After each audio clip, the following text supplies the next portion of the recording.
그러다가 결국 회사에서 근무 중에 쓰러졌습니다. 저는 병원에 실려갔고 의사는 과로라고 했지만 저는 알고 있었습니다. 이건 그냥 과로가 아니었어요.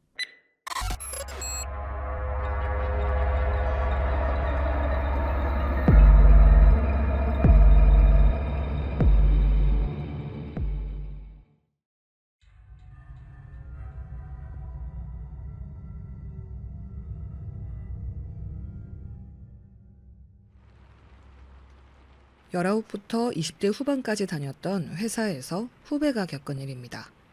사건의 집에서는 계약이 끝나기 전 본가로 돌아갔습니다. 회사 다니면서 처음으로 독립을 했습니다. 보증금이랑 월세가 말도 안 되게 저렴한 데가 있어서 아무 생각 없이 계약했어요.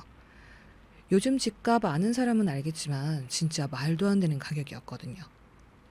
입주한 첫날부터 이상했습니다. 전구를 새로 갈았는데 거실 불이 가끔 꺼졌다 켜졌다 하더라고요. 처음엔 그냥 배선 문제겠거니 했습니다. 근데 이상한 건 매번 같은 시간에 꺼지는 거였어요. 새벽 2시 14분.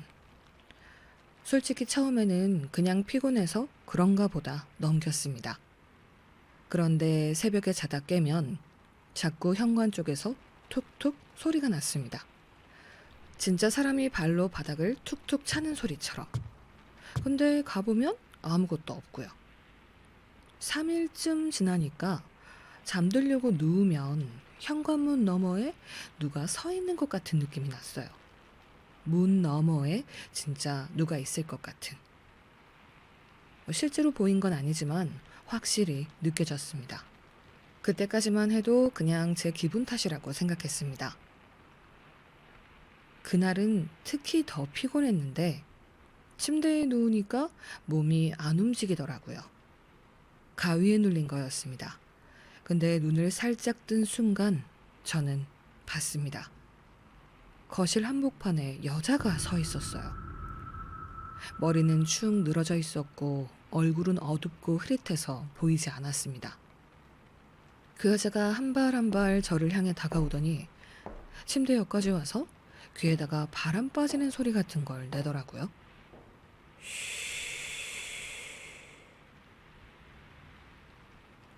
그 순간 진짜 몸이 터질 것 같이 무서웠습니다. 숨을 쉬는 것도 힘들었고 심장이 터질 것처럼 뛰었어요. 몸은 전혀 움직이지 않았고 진짜 죽을 것 같은 공포만 점점 더 커졌습니다. 다음 날 출근했는데 출근해서 뭘 했는지 아무것도 잘 기억이 나질 않습니다.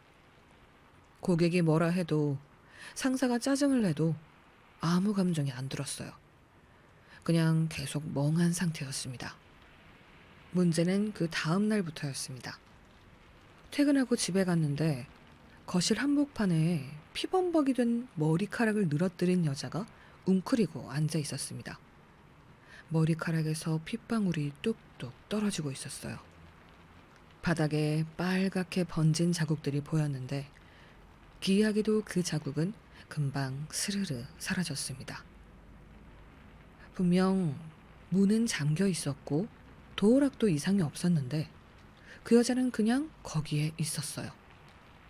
가방도 제대로 챙기지 못한 채 뒤도 안 돌아보고 슬리퍼만 급하게 신은 채 뛰쳐나왔습니다. 가방도 지갑도 집안에 다 두고요. 그날은 찜찜한 마음에 PC방에서 밤을 샜습니다. 그 뒤로부터는 아예 집에 들어가는 게 무서웠습니다.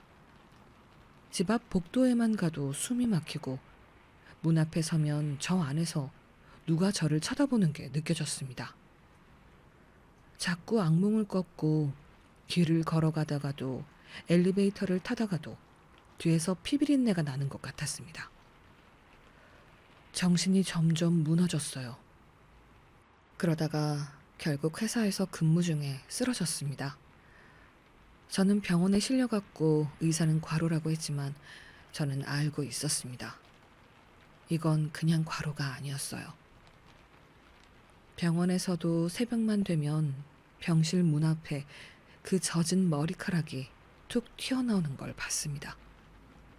그때 한 선배가 문병을 왔습니다. 저보다 4살 어렸지만 회사에서는 저보다 몇 년 오래 다녀서 자연스럽게 선배로 모시던 사람이었어요. 병실 침대에 앉아 멍하니 있던 저를 보더니 선배는 한참을 가만히 보다가 조용히 물었습니다. 원석이 형 집 뭐 이상한 거 있지?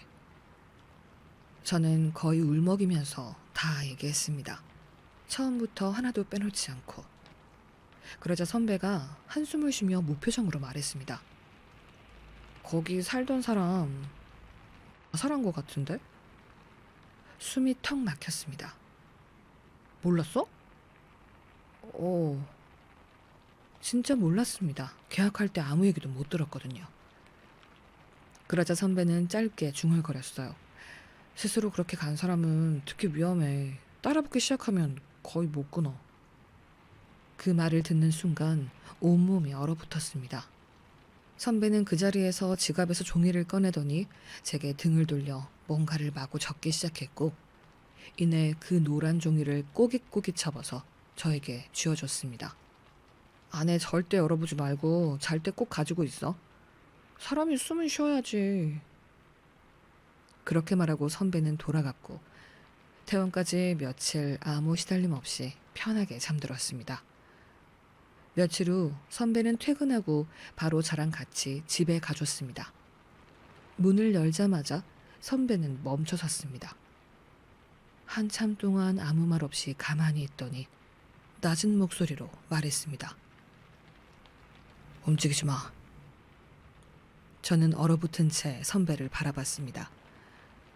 선배는 조심스럽게 집안을 둘러보고 가방에서 뭔가를 꺼내더니 작은 나뭇가지 다발을 손바닥에 탁탁 하며 흔들었습니다.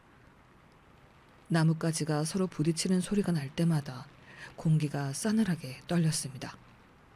그리고 선배가 다시 말했습니다. 발목 조심해. 순간 차갑고 끈적한 피 묻은 손 같은 감촉이 발목을 움켜쥐는 느낌이 들었습니다. 진짜 소리 지를 뻔했지만 선배 눈을 보고 겨우 참았습니다. 선배는 고개를 끄덕이며 서서히 무언가 계속 중얼거리면서 방 곳곳을 돌아다니기를 이어갔습니다. 형, 내가 준 거 여기서 이사 갈 때까지 절대 열어보지 말고 잘 때도 씻을 때도 항상 옆에 둬. 그렇게 선배는 제 등과 허리를 툭툭 치더니 다 끝났다는 듯 별말 없이 집으로 돌아갔습니다. 그날 이후로 모든 게 정상으로 돌아왔습니다. 더 이상 피냄새도 안 나고 잠도 제대로 잘 수 있고 출근할 때도 정상적인 기분으로 갈 수 있게 됐습니다. 가끔은 여전히 집안이 싸늘하게 느껴질 때가 있지만 창문 열어놓고 환기하면 괜찮아집니다.